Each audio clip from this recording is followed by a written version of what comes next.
Hello, this is Vaishnavi रानी और आज हम बात करने वाले हैं बहुत ही इम्पोर्टेंट टॉपिक के बारे में, that is Glasgow coma scale.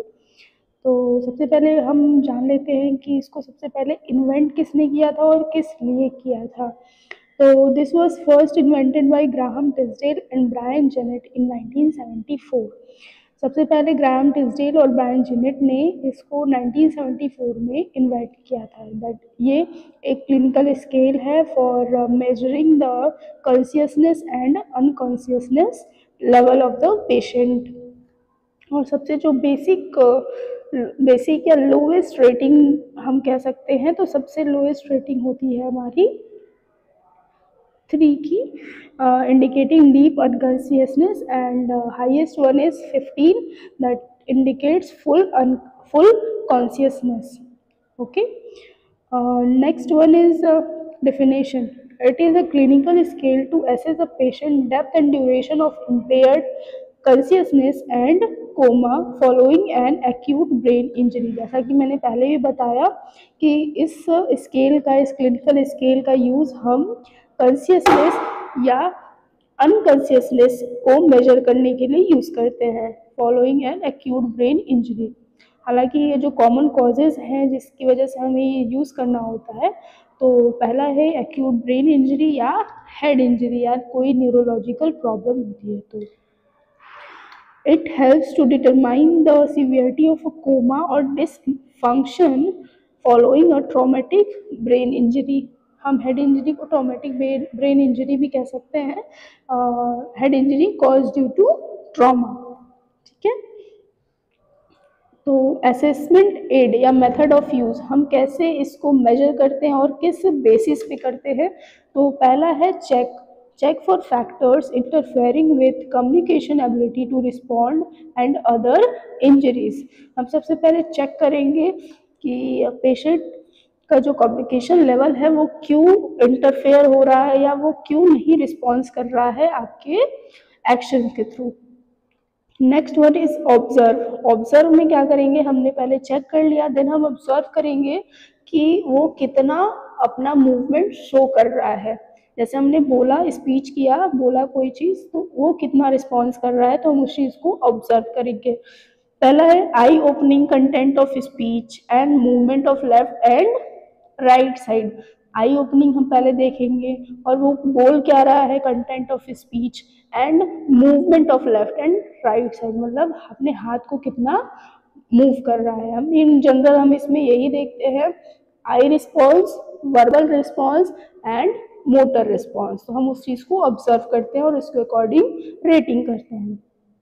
अगर उस पर भी कोई रिस्पॉन्स नहीं आती तो हम स्टिमुलेट करते हैं by 2 method. First one is sound, दूसरा फिजिकल। साउंड में क्या करेंगे, हम आराम से बोलेंगे या उनको टैप करके बोलेंगे कि हाँ आप इस चीज़ का आंसर दीजिए। ठीक है। फिजिकल में क्या है, हम प्रेशर देंगे। For example, tip of trapezius muscle which is present in shoulder blade. Next one is supra orbital notch, जो कि हमारे आईज के ऊपर एक ऑर्बिट होता है जिसमें हमारे आईज सॉकेट प्रेजेंट होते हैं।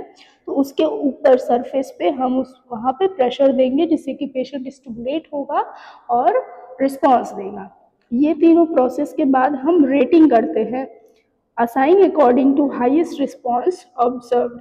जैसा हमने एक्शन किया, पेशेंट कैसा रिएक्शन करता है, कितने लेवल पे करता है, उसके अकॉर्डिंग हम उसको रेटिंग देंगे।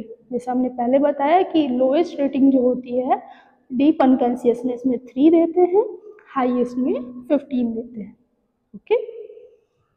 Next one scoring. It is based on the level of unconsciousness. जो स्कोरिंग हम देते हैं अनकॉन्शियसनेस के लेवल पे देते हैं। तो सबसे पहला हो गया आई ओपनिंग, हाईएस्ट रेटिंग होती है 4, लोएस्ट होती है 1। Second one is verbal response, highest इसमें होता है 5, लोएस्ट होता है 1। Third one is motor response, highest 6 होता है, यहाँ पे गलत हो गया। ठीक है, इसको करेक्ट कर लेते हैं हम, यहाँ पे 6 होता है। ठीक है। और लोएस्ट जो होता है वो हमारा 1 होता है। ओके। अब हम बात कर लेते हैं पर्टिकुलर आई ओपनिंग में। तो रेटिंग क्यों है हाईएस्ट 4 और लोवेस्ट 1। तो स्पॉन्टेनियस जब आई ओपनिंग होगी, स्पॉन्टेनियस का मतलब जैसे हमने कोई चीज़ कहा तो वो तुरंत आँख खोले, स्पॉन्टेनियसली खोले, तो हम हाईएस्ट रेटिंग देते हैं। नेक्स्ट है टू स्पीच, जब हम कोई चीज़ बोलते हैं, उनका नाम पुकारते हैं, तब वो अपने आँख को ओपन करे तो हम 3 रेटिंग देते हैं। टू पेन, अभी मैंने बताया पिछले स्लाइड में स्टिमुलेट करना, तो स्टिमुलेट में जब हम फिजिकल होंगे, फिजिकली उसको प्रेशर देंगे, उसके बाद वो रिस्पॉन्स करता है तो हम रेटिंग देंगे 2। और last one is no response, कोई आप कुछ भी कर रहे हो, स्टिमुलेट करने के बाद भी वो कोई रिस्पॉन्स नहीं कर रहा है तो हम रेटिंग देंगे 1। ओके, नेक्स्ट है वर्बल रिस्पॉन्स। वर्बल रिस्पॉन्स में हाईएस्ट रेटिंग होती है 5, लोवेस्ट होता है 1। तो सबसे पहले है वर्बल में ओरिएंटेड। ओरिएंटेड का मतलब जैसा हमने जवाब क्वेश्चन किया वैसा उन्होंने आंसर किया, तो हम 5 रेटिंग देते हैं। कन्फ्यूज, जैसे हमने पूछा कि व्हाट इज़ योर नेम, आपका नाम क्या है, तो सामने वाले ने उस क्वेश्चन को समझा नहीं और उल्टा सीधा जवाब दिया है, कन्फ्यूज थोड़े लेट में दिया, तो हम 4 रेटिंग देते हैं। फिर आता है इनअप्रोप्रिएट वर्ड्स, उन्होंने समझा तो सही, आंसर देने की कोशिश भी की, लेकिन वर्ड जो है वो क्लियर नहीं होते। ठीक है, नेक्स्ट है इनकम्प्रहेंसिव साउंड, जैसा हमको वो जो भी बोल रहे हैं वो क्लियर नहीं हुआ, जैसे बैबलिंग करना। ठीक है, तो हम उसमें रेटिंग देते हैं 2। नो रिस्पॉन्स पे 1 रेटिंग देते हैं। थर्ड है मोटर रिस्पॉन्स। मोटर रिस्पॉन्स का मतलब मूवमेंट, हम कोई भी चीज़ उनको कमांड करते हैं तो वो कितना रिस्पॉन्स करते हैं, कितना मूवमेंट करते हैं। ठीक है, तो पहला है ओबेस कमांड, कोई चीज़ हम कमांड कर रहे हैं तो वो बात मान रहे हैं, जैसे हमने बोला हाथ मोड़िए तो वो एक बार में हाथ मोड़ते हैं तो हम रेटिंग देंगे 6। सेकेंड है मूव्स टू क्लोजेस्ट पेन, अगर हम कोई किसी तरीके का पेन दे रहे हैं तो उसके जो क्लोजेस्ट पेन एरिया होगा वहाँ पे वो तुरंत मूव करेंगे, तो हम 5 रेटिंग देंगे। फ्लेक्स टू विदड्रॉ पेन, जैसे हमने उनको प्रेशर दिया, चिकोटी काटी मान लीजिए, पिंच किया, तो वो क्या करेंगे, हाथ अपना झटक लेंगे, तो हम उसमें रेटिंग देंगे 4। अब नॉर्मल एक्सटेंशन, कि उन्हें पेन तो हो रहा है, अब नॉर्मल एक्सटेंशन या ये है फ्लेक्शन। ठीक है, अब नॉर्मल एक्सटेंशन या फ्लेक्शन में हम क्या करते हैं, फ्लेक्शन में करते हैं 3 रेटिंग या 2 रेटिंग देते हैं। पेन तो हो रहा है बट वो प्रॉपरली अपने हाथ को मूव नहीं कर पा रहे हैं, हाथ या कोई भी बॉडी पार्ट्स को मूव नहीं कर पा रहे हैं, तो विड्रॉ पेन, तो हम 3 या 2 रेटिंग देते हैं। नो रिस्पॉन्स पे 1 रेटिंग देते हैं। ओके,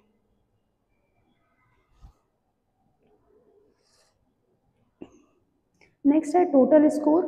बेस्ट रिस्पॉन्स में हम देते हैं 15, कोमाटोस पेशेंट के लिए देते हैं लोवेस्ट देन 8, अनरिस्पॉन्सिव में 3 रेटिंग देते हैं।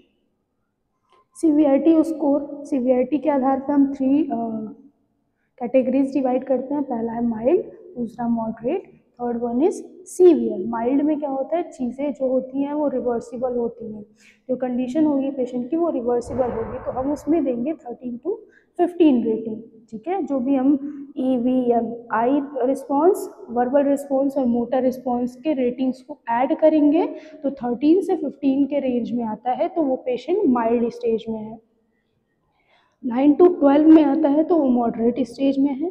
3 to 8 में आता है तो वो क्या है, सीवियर कंडीशन में है, तो उस पेशेंट को पूरी प्रॉपर मेडिकल अटेंशन चाहिए।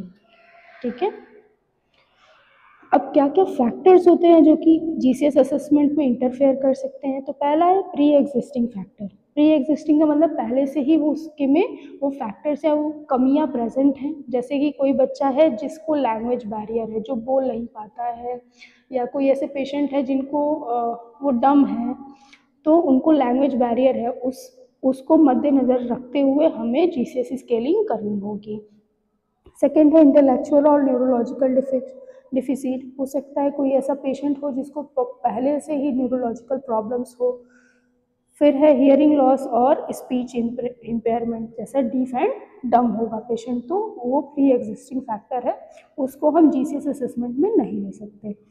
फिर है इफेक्ट ऑफ करंट ट्रीटमेंट, कोई ट्रीटमेंट चल रहा है पेशेंट को, लाइक फिजिकली है तो एग्जांपल में इंटुबेशन ले सकते हैं, राइस ट्यूब ले सकते हैं, तो हो सकता है मुंह में उसके इंटुबेट हुआ है तो वो बोलने में असक्षम है। नेक्स्ट है फार्माकोलॉजिकल, मतलब कोई ऐसी मेडिकेशन दी है जैसे सेडेशन है या पैरालाइज्ड पेशेंट है तो उनको बोलने में या किसी चीज़ को रिस्पॉन्स करने में प्रॉब्लम होगी। इफेक्ट्स ऑफ अदर इंजरीज और लेसन्स, कोई अदर इंजरीज है या छाले वगैरह है तो उसकी वजह से भी उनको प्रॉब्लम हो सकती है। ठीक है, लास्ट है जैसे कि आप चार्ट देख सकते हैं, जैसा मैंने पहले ही भी समझा दिया है तो वही सारे चार्ट्स हैं। ठीक है, thank you so much, hope you like this session, thank you so much।